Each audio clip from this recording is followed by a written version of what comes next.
Hello, and welcome to Talk the Walk. I'm Azam Khan. The US Pentagon chief, Lloyd Austin, had his 7th trip to the Asia-Pacific region, bolstering weapons sales, rebroadcasting China as a threat, and the need to keep the region safe and free. This follows a G7 summit in Japan, which echoed similar platitudes. But Beijing has hit back, saying the US is manipulating regional dynamics and spearheading aggression. And whilst the G7 consolidated around the US's focus on China, China is simultaneously consolidating the global south, most recently exemplified by the Central Asia summit that took place simultaneously. China is also navigating the Ukraine conflict, a sensitive issue to the EU, as shown by China's Special Envoy of Eurasian Affairs, Li Hui, having visited the region last week to try and find middle ground and a solution for peace. How can China navigate through increasingly aggressive stance toward it, particularly as they themselves begin to take a lead in global issues on the world stage? Joining me today to discuss the topic is editor and political analyst who's worked a number of years in China, Tom Fowdy. Mr. Fowdy, thank you so much for taking the time to speak with me. Good afternoon, and it's a pleasure to be with you here today. Mr. Fowdy, at the APEC Summit of Trade Ministers last week in San Francisco, the Chinese Commerce Minister Wang Wentao had condemned semiconductor controls that were imposed by Japan. And the backstory to that is that Washington, back in January, had secured an agreement both with Netherlands and Japan to undercut Beijing in the chip-making market. So I just wanted to get your thoughts on that. Beginning November last year, the United States announced sweeping export controls against cooperation with China's semiconductor industry in order to hobble their advances in high-end technology. Not only were these restrictions very broad, but then they sought to unilaterally co-opt the Netherlands and Japan to also adopt these restrictions in favor of the United States as well, even though it was against their economic interests to do so through China's domestic market demand. And they agreed to do it, and China was obviously very aggrieved at this American position because it sees the United States as initiating a high-tech blockade against it, and it's been very keen to voice its diplomatic displeasure towards both countries and get them to reconsider their actions. Right, and then you also have China hitting back with its cutting of U.S. chip-making Micron of the Chinese market, which they did under for national security reasons. Was that a statement by China as well that it can also turn up the heat if need be? Or how do you see this folding out? Yeah, I think it was absolutely a retaliation by China, and probably one that was long overdue. China has been very, very restrained in its responses to U.S. hostility, but sometimes the United States does not coincide its decision-making with economic reality. And that economic reality is that China has the largest, domestic market in the world in terms of its value output. And, American firms rely heavily on the Chinese market. And so China responded by marginally targeting Micron in its participation in national infrastructure. And then despite the sweeping sanctions which the United States placed on China in the field of technology, the US turned around and used the term economic coercion to describe it. Now, I especially dislike this word because it's hypocritical and it's Orwellian doublespeak, and it refers only to when China retaliates against a certain country, but does not apply to when the United States uses its economic and financial power to place crushing sanctions on other countries. It's kind of, we can do this, but you can't do that kind of statement and a projection of how the United States sees its rightful dominance over China. Right, and at the end of the day, China is still the largest market, the largest consumer of semiconductors. And South Korea is also a major player in the semiconductor market. But it had reservations when it came to the US's push of decoupling within that sector. And there seems to be some thawing of relations between South Korea and China when these commerce ministers had met at the sidelines in San Francisco. With regards to this, how do you see South Korea's role in this for the supply chain decoupling, for lack of a better word? Well, South Korea is China's neighbor. It's just a narrow flight away. And China constitutes the largest export market and import market for South Korea. So really, China's development is critical to South Korea's prosperity. And the South Korean semiconductor and technological industries are very dependent on China. And that's just a reality of geography. But despite that, the current South Korean leadership under Yoon Suk-yeol is making some very unwise decisions by deciding to side with the United States and China and pursue anti-China antagonism. And I think that poses great risks to the stability of relations between the two countries, as well as the South Korean economy in general. The United States is essentially asking these third countries, whether it be Japan, Netherlands, or South Korea, to make economic sacrifices in favor of their own unilateral national interests. And South Korea seems to be going along with that. There was a recent news article saying that South Korea now promises that it will not take the market share left behind by Micron. And this is just one example of how the United States exerts coercion over these third-party countries and demands the exclusivity of the Chinese market to itself on its own terms and conditions, but wants to deprive that from the countries that it calls allies.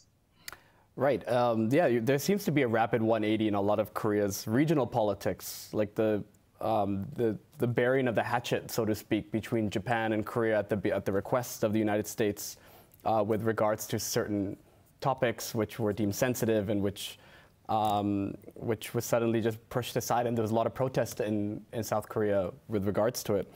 And then, so is this sort of like a following in line, similar in line with Japan and Japan's role in the US's coalition?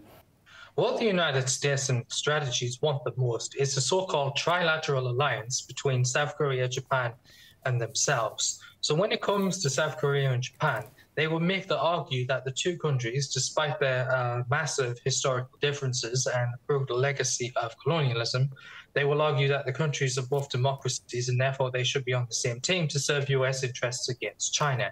And it seems that Yoon Suk-yeol, since taking office, has sought to normalize the relationship with Japan by shelving the controversies over wartime forced labor and comfort women pursued by the previous president, Moon Jae-in, and instead to just bury the hatchet, sweep it all under the carpet, as you are saying. And he's visited Tokyo. He's invited the Prime Minister of Japan to visit Seoul, which was the other week, and then he did a very lavish bootlicking of the United States in his own trip to Washington, D.C. So he's definitely eyeing up that line. I mean, there was even a recent controversy that he allowed a Japanese warship with the rising sun flag to dock at a South Korean port, which in cultural and historical terms is a grave insult to the Korean people. So Yoon Suk-yeol is definitely all in on this path. Right, and just staying with the Asia-Pacific, obviously, as you know, the United States has been has agreed to new military bases, for example, in the Philippines. And then there was also the recent something that went more under the radar, which was the recent defense pact that was signed with the Papua New Guinea. And the people were not consulted by it, and there was protests that happened in Papua New Guinea because they didn't want to take sides. They never have, even through the Cold War. But this went along, this was pushed ahead with Antony Blinken, US Secretary of State over there. So how can China navigate through all of this that's happening whilst expanding its economic ties and trying to enhance its bilateral relations in the region? But then how does it navigate these sort of landmines from their perspective? The United States, in the name of what it calls a free and open Indo-Pacific, is trying to militarize the entire region and force countries to take sides. What the United States essentially does is deliberately creates tensions, in this case, making Taiwan the focal point by undermining its own commitments to the One China policy, and then in creating provocations and unrest, it subsequently says that China is a threat to the region and then subsequently militarizes this. It uses it to force acquisition of new military access to certain countries, such as the recent deal for bases in the Philippines, or that one you mentioned with Papua New Guinea, to sell arms and then to build new interlocking multilateral, minilateral alliances, such as AKUS, or the so-called Quad. So the United States sees the deliberate provocation of tensions in order to create a political entry for itself and then to project military power. And the answer for China to navigate this is to avoid falling into the US trap. So even though China has its self-professed sovereign position to adhere to and defend over Taiwan, China will be very, very foolish to actually cause a war, in the Taiwan Strait, because that's exactly what US, strategists and policymakers want to see. So China needs to engage first and foremost in very careful and conciliatory diplomacy with the countries around it, and to continue forging stable and predictable ties. The United States should be seen as a disruptive external force to the region, and so that has to be mitigated by not playing to their game and not playing to their momentum. You have to delegitimize the reason that they are there in the first place. So it should seek where it can to pursue peace and diplomacy as the first and foremost strategy. I need to pause you right there while we go for a quick break. Don't go anywhere. We'll be right back with Tom Fowdy. Stay tuned.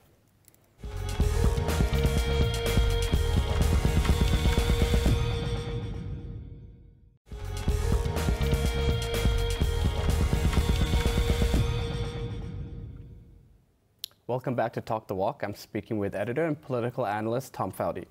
Mr. Fowdy, we were discussing the U.S.-China relations, and I wanted to get your opinion on where the EU and the UK stand in the middle of this.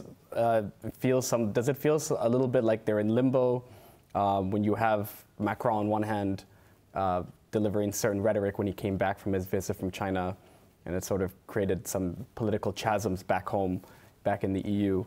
And then you have EU statesmen like Joseph Borrell, who you mentioned the Taiwan Strait before. Joseph Borrell had even suggested sending warships, European warships, through the Taiwanese Strait.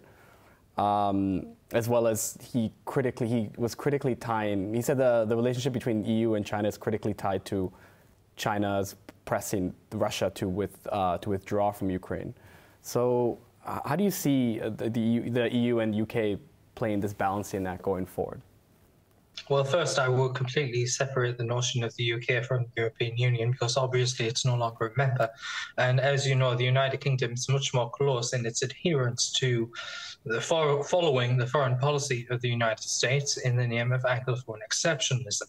And although Britain's actions are not as hardline as the United States in practice, its rhetoric has been very, very inflammatory of late, such as Prime Minister Rishi Sunak calling China the greatest threat to the country's economic security.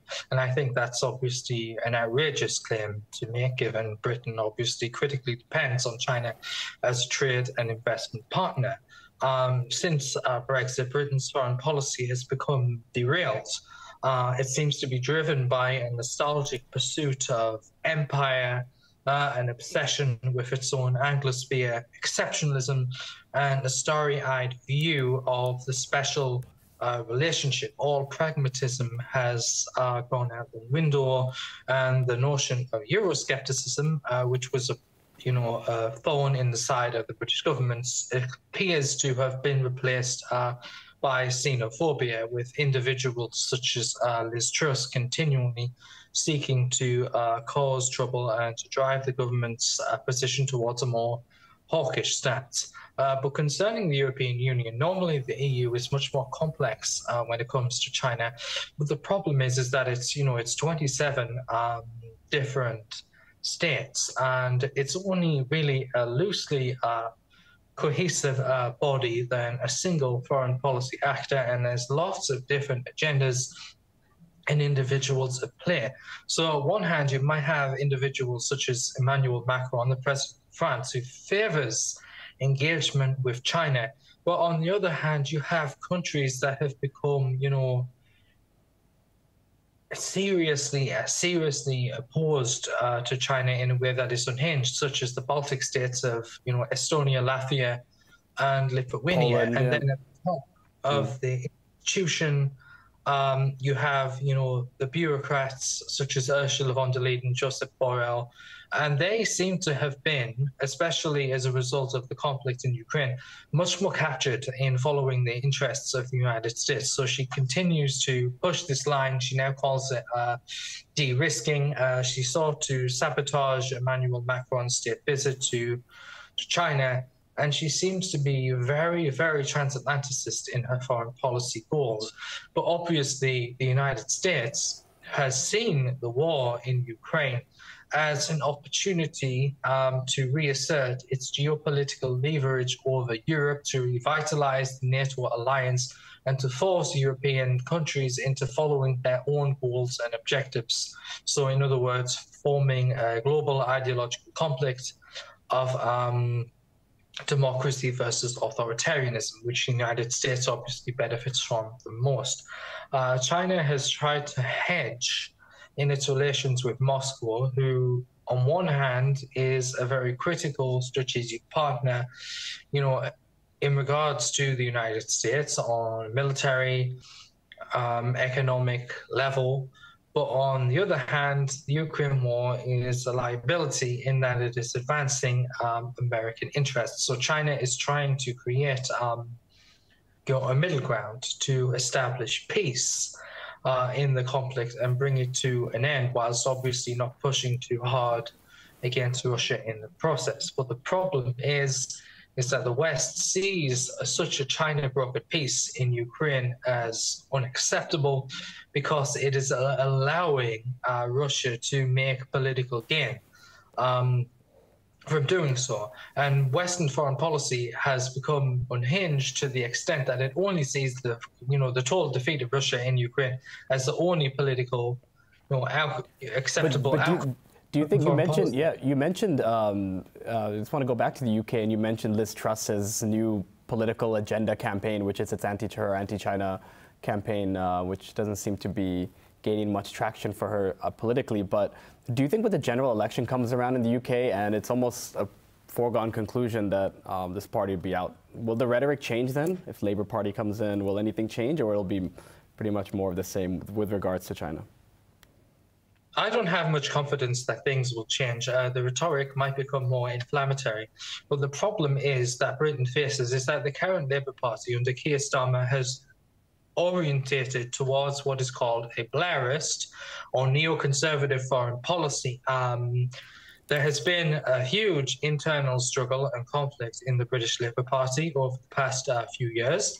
And the anti-interventionist, anti-NATO, anti-war wing, which was dominant, led by Jeremy Corbyn, has pretty much been crushed by Keir Starmer, who is bringing back a pro-NATO, a pro-war, pro-Atlanticist foreign policy line. So anti-war voices in Britain, especially because of the UK involvement in the war in Ukraine, have pretty much been crushed. They've been censored, they've been politically stigmatized. It's become taboo to even dare to question Western foreign policy objectives in Britain. So no, even though the Conservative Party will likely be defeated in the next general election, problem is that Labour will just give more of the same, just perhaps with less inflammatory and imperialist laden rhetoric. I mean, look, the Labour government of Tony Blair invaded Iraq. There's no inclination that they're going to be softer. Right.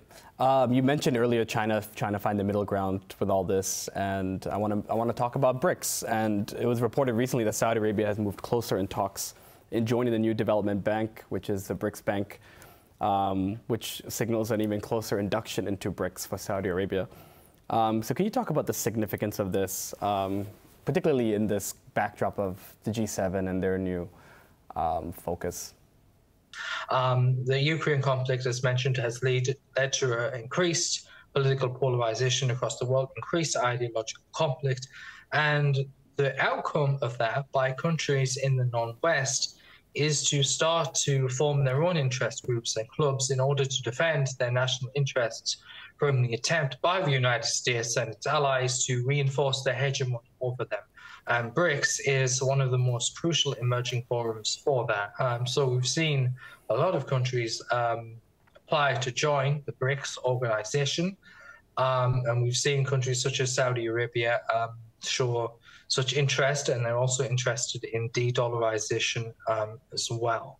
So BRICS is a reminder that the countries of the global south, there are many developing countries, and eventually their gross domestic product in total will be larger than was combined of the G7 economies, and they have the chance to shape the world's economic future on terms which is favorable to them against the American-led push to reserve a very small Western economic, technological, and military-based monopoly, which comes to the exploitation and the disadvantages of countries in the global south, which of course it has for centuries. So BRICS is a very important vehicle if it can establish more greater internal unity and an economic vision of what they want to achieve.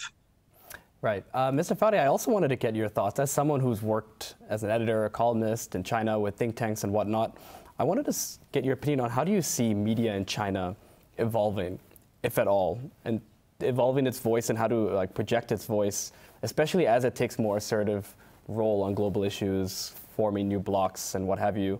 Is there a need for China to reach the younger audience in other regions, particularly regions which it has a much more closer affinity to, the younger generation, for example, in Southeast Asia? So how do you see China's media landscape and being able to have its voice within the whole narrative? The fundamental problem with China's media is that it is very centralized, it is hierarchical, and so it is rigid in its ability to be creative and to disseminate the messages which can authentically reach the people they want to talk to. I find Chinese state media to be very command and control in its choice of messages. Something goes down from the top and it passes down from each respective level, and it leaves very little room for maneuvering. And obviously, the competitiveness of media is premised on its ability to be able to maneuver freely and to authentically connect with people. And now obviously China is spending a lot of money on its media and overseas efforts, but I don't think it's proving to be effective,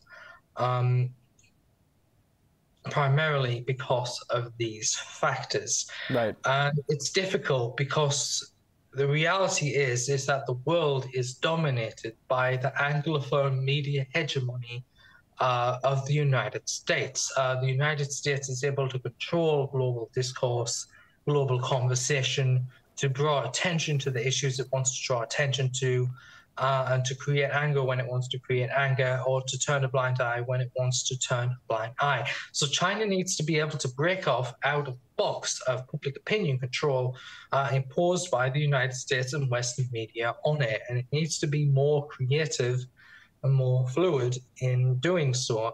For example, the United States was very easily able to destroy positive public opinion of China in Western countries on a whim by, whipping up issues such as Xinjiang, making accusations of genocide, politicizing the COVID-19 pandemic, and so many more issues. And obviously, China needs to be able to establish its voice in order to effectively fight back. And that's also true in many neighboring countries, such as in Southeast Asia, again, where the United States has a very positive influence amongst young people. And that obviously brings us to the issue of soft power, as it's called.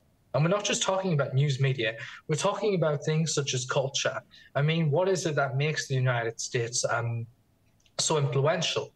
It's film, it's music, it's popular celebrities, entertainment, and they win young people's hearts and minds, and they create a powerful political force out of the English language, which subsequently promotes their values and their ideology. And China needs an answer to that rather than just disseminating state-centric messages. It needs to be able to project its values in a positive and convincing way.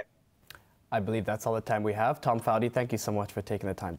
We'll see you same time next week. Goodbye.